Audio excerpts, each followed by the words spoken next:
Vous avez des difficultés à travailler avec les vendeurs particuliers? Vous souhaitez travailler avec des vendeurs particuliers et rendre votre travail un pur plaisir? Alors découvrez les différentes étapes et comment y parvenir.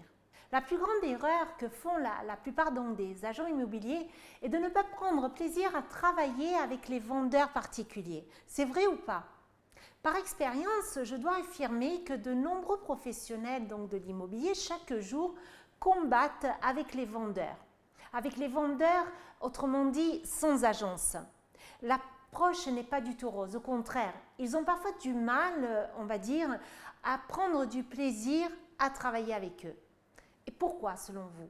Car le plus souvent, ils se trouvent à devoir gérer les refus, les non, merci, cela ne m'intéresse pas ou je veux vendre par moi-même, gérer peut-être leurs demandes plutôt complexes ou bien peu précises et gérer leurs objections pour obtenir des résultats foudroyants. Alors que se passe-t-il? Vous vous sentez dépourvu de tout pouvoir, de tout potentiel, mais à qui la faute? À l'heure actuelle, combien êtes-vous motivé à travailler avec les vendeurs sans agence et découvrir la clé qui vous ouvrira les portes des vendeurs particuliers? Ces vendeurs semblent résister à toute approche et hésitent à confier leurs biens à un agent immobilier, détiennent des opportunités inestimables. Voilà pourquoi chaque personne doit être traitée et gérée selon leur caractère et leur expérience et leur exigence aussi. Et je vais vous le démontrer. Bonjour et bienvenue sur notre canal. Cette vidéo d'aujourd'hui, conçue spécialement pour vous, agents immobiliers, voire professionnels de l'immobilier, n'est pas seulement une mine d'informations précieuses, elle est bien plus que ça. C'est une ressource qui vous aidera à repenser votre approche du métier, à améliorer vos techniques de négociation et à renforcer vos relations avec les vendeurs particuliers ou bien les vendeurs sans agence. Je vais donc partager avec vous une stratégie révolutionnaire pour gagner leur confiance et gagner donc leur précieuse collaboration. Attachez vos ceintures car nous allons vous guider donc vers une toute nouvelle approche qui transformera votre relation avec les vendeurs particuliers. Préparez-vous à devenir l'agent immobilier incontournable pour ces vendeurs qui cherchent donc à réaliser leurs rêves. Dites la vérité. Combien d'entre vous ont affaire à des personnes objectrices, c'est-à-dire des personnes qui formulent des objections systématiquement? Car soit elles ne sont pas motivées, soit votre approche n'est pas des plus convaincantes, ou bien il leur manque les bons arguments pour collaborer avec vous, ce qui leur empêche par conséquent de vous confier le bien.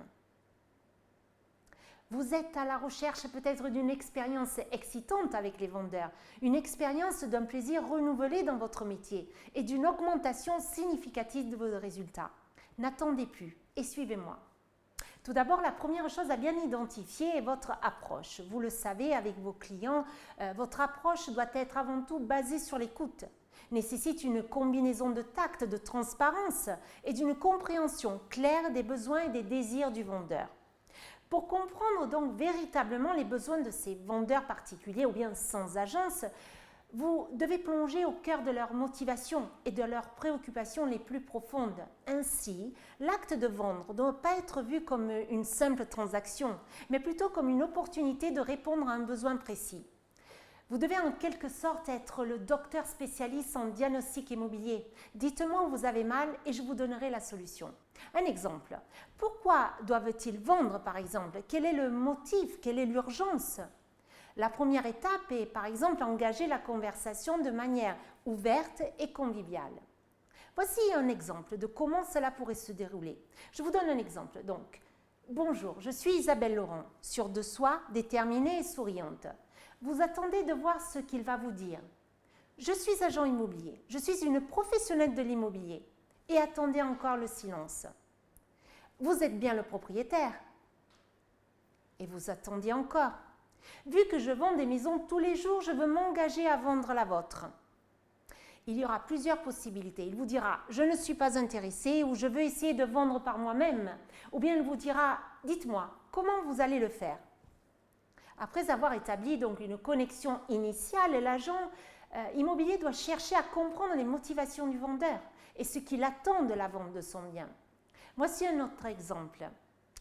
Imaginez-vous devant des clients. Ils ont investi du temps, de l'argent et de l'émotion dans leurs biens.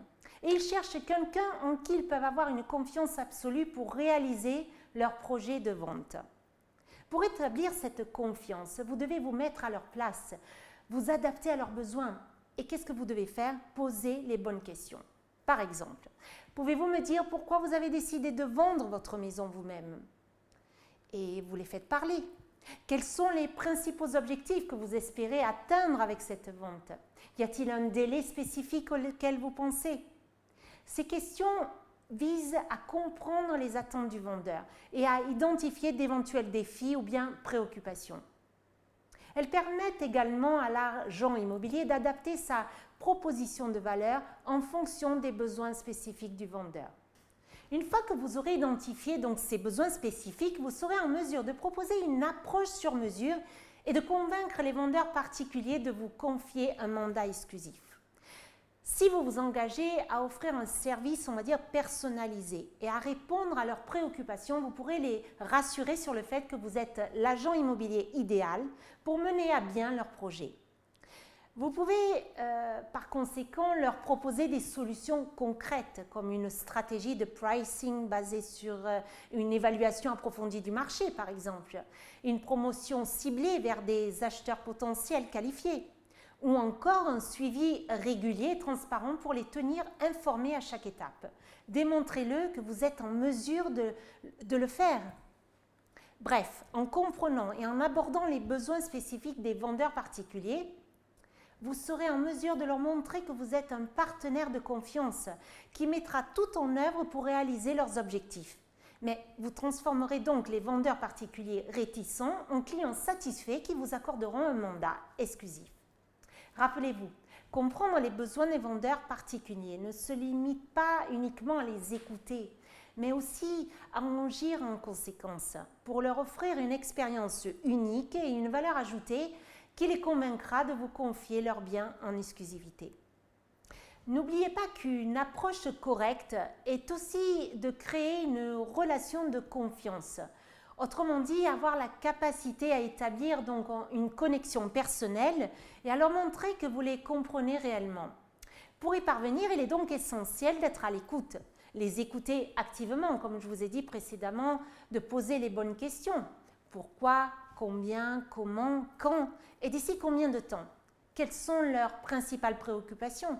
Et faire preuve d'empathie, par exemple, envers leurs aspirations. Mettez-vous à leur place. Qu'est-ce que j'entends par là par écoute active? Eh bien, chers professionnels, le mot même vous le dit. L'écoute active est le fait d'entretenir, on va dire, un rapport avec un vendeur particulier, de se concentrer pleinement sur ce qu'il dit, sans interruption et ni jugement. Montrez un véritable intérêt pour ce qu'il vous dit, pour son histoire, son parcours et ses objectifs de vente. Cela permettra de créer un sentiment de confiance mutuelle et de montrer que vous accordez une importance réelle à sa situation.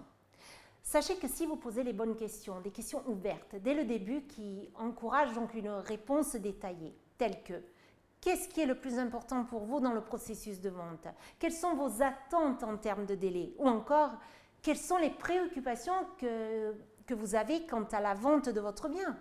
Elles vous permettront d'obtenir des informations donc précieuses pour adapter votre approche et répondre spécifiquement à leurs besoins.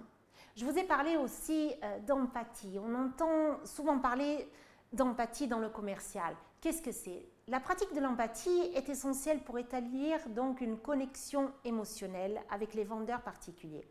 Si vous ne faites pas preuve d'empathie envers vos clients, comment pouvez-vous instaurer un dialogue, un rapport solide?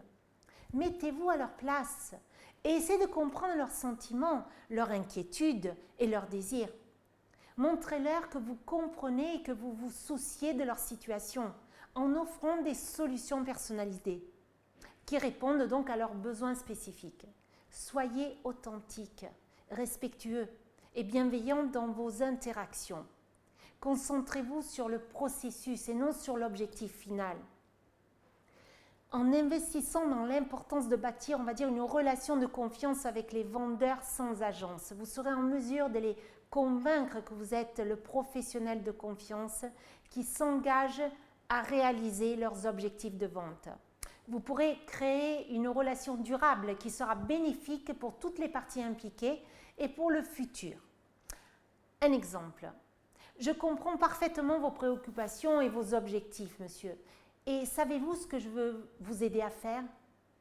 Et dans ce cas-là, vous attendez. Je peux vous aider à maximiser la visibilité de votre bien, à évaluer correctement le prix de vente en fonction du marché actuel et à gérer les aspects juridiques et administratifs de la vente. Le client aura cet effet, ce que l'on dit « wow », l'effet surprise. Il dira « mais pourquoi pas ?» De plus, grâce à mon réseau de contacts, je peux trouver plus rapidement d'acheteurs potentiels. Je suis convaincue que je peux vous aider à vendre votre maison dans les délais que vous m'avez indiqués et au meilleur prix possible. Je l'ai fait avec mes précédents clients. Pourquoi pas avec vous? Quand pouvons-nous nous rencontrer? Quel jour préférez-vous? Lundi ou mardi? Dit de cette manière avec un ton sûr, déterminé, confiant. Vous ne pourrez que convaincre votre vendeur. Le client, donc, par son conséquent, sera stupéfait et je peux vous le garantir, car il verra votre détermination et votre confiance. Donc, pourquoi ne pas essayer?